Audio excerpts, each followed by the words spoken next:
انا آمدیم هیچ کی نسیم. آی مسجد در کجاست؟ برادر چو کسی؟ چیکار میکردیم شوکت رو فرشید؟ دیدید که امام مسجد است. ای کدوم مسجد؟ چه کدوم مسجد خودم. همین مسجد تو؟ وظیفت هم میگیرم.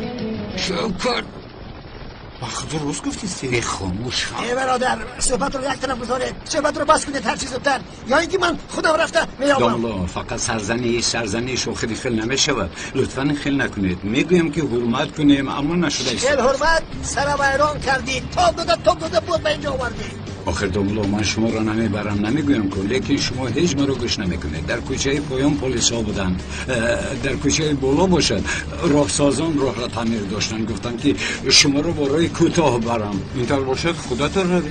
من چه کردم؟ ای تو ما رو با کجا آوردی؟ این کجاست ای پسرم؟ داملا آخر خیلی نمیشود، در حقیقت نمیشود. شما رو میبرم گفتم میبرم.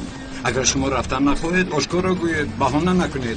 سفسطه نگوی پسرم، سفسطه نگوی. بس لطفا من خودم میابم. بس اکنون بیدار شدم. آخر من خودم میابم. داملا دقت کنید داملا، آیسته داملا.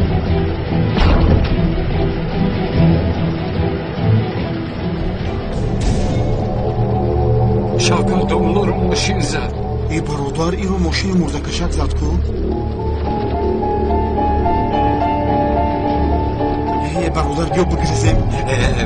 مگم دقت ده. خدا ندیدم. ای برادر تو چیکار کردی؟ پیشت رو نگاه کنی نمیشود.